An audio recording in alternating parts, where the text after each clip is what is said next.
Good morning students. Class 10th next chapter आपके है कर चले हम फिदा, जो कि पद्य भाग से संबंधित है। और इस चैप्टर में जैसा कि आप जानते हैं कि जो कैफी आजमी राइटर हैं, वो कैफी आजमी यहाँ पर एक गीत थी उन्होंने दिया है। और इस गीत की जो पृष्ठभूमि ये है कि भारत और चाइना के मध्य जो 1962 में युद्ध लड़ा गया, उसको बेस बनाकर एक फिल्म बनाई चेतन आनंद ने, जिसके ये इस गीत के बोल थे। फिल्म हकीकत थी, और फिल्म हकीकत के माध्यम से भारत और चाइना के युद्ध को इसमें दर्शाया गया है। कैफी आजमी ने गीत भारतवासियों को देश प्रेम की भावना से जोड़ने के लिए लिखा। साथ ही में यहाँ पे जो सैनिक है वो मरते मरते अपनी बात को कहना चाहता है, और उसी के माध्यम से कवि अपनी बात कहता है। कर चले हम फिदा गीत कैफी आजमी द्वारा रचित है। यह गीत भारत चीन के बीच युद्ध की पृष्ठभूमि पर बनी फिल्म हकीकत के लिए लिखा गया था। इस गीत में हिमालय क्षेत्र में लड़े गए चीन भारत युद्ध का अंकन किया गया है। हम जैसा कि जानते हैं कि इस युद्ध का यथार्थ चित्रण इस फिल्म में हकीकत में हुआ, और उस हकीकत फिल्म के लिए इस गीत का निर्माण हुआ। सैनिक मरणासन होने तक अपने देश की रक्षा करता है। मरते समय वो अपने देश की रक्षा का भार अपने साथियों के कंधे पर छोड़कर चला जाता है। उसकी सांस थमने लगी और नब्ज भी ठंडी पड़ती गई, अर्थात वो मरणासन दशा में पहुंच गया, फिर भी उसके कदम नहीं रुके। वह स्वतंत्रता की बलिवेदी पर निरंतर आगे बढ़ता गया। सैनिकों ने अपने शीश स्वतंत्रता की बलिवेदी पर चढ़ा दिए, परंतु हिमालय पर्वत के शीश को उन्होंने झुकने नहीं दिया। मरते दम तक उनका बांकपन कायम रहा। उनके अनुसार जिंदा रहने के बहुत से अवसर आते हैं, पर देश के लिए कुर्बानी करने का अवसर बार बार नहीं मिलता। जवानी की सार्थकता इसी में है कि वह अपने खून से को देश के लिए कुर्बान कर दे। धरती माता दुल्हन के समान है, हमें इसकी मांग खून से बढ़नी है।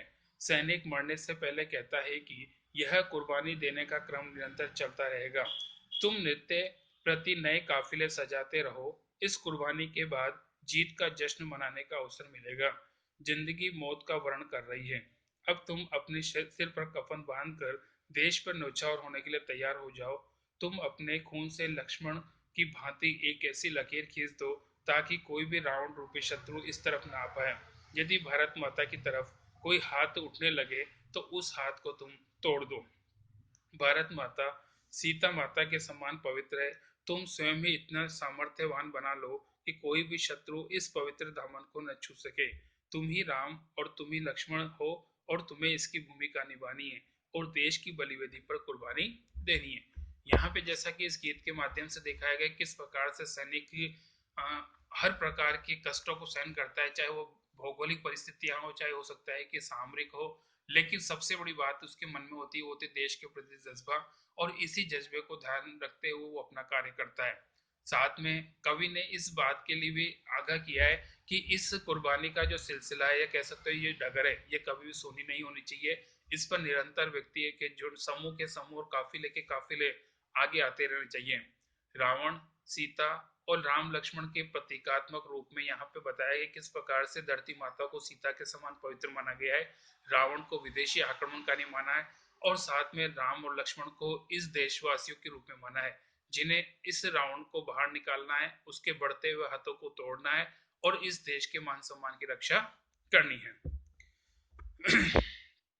कविता है। कर चले हम फिदा जान वतन साथियों, अब तुम्हारे हवाले वतन साथियों। यहाँ पे जैसा कि इस कविता के माध्यम से कवि ने पहले स्पष्ट कर दिया कि हे भारतवासियों, तुम्हें इस देश की रक्षा का दायित्व निभाना है। और हमने सैनिकों के माध्यम से कवि कहता है कि हमने अपने जान और तन को देश पर न्यौछावर कर दिया है, इसलिए ये इस देश की रक्षा का दायित्व तुम्हारा है। सांस थमती गई, नब्ज जमती गई, फिर भी बढ़ते कदम को न रुकने दिया।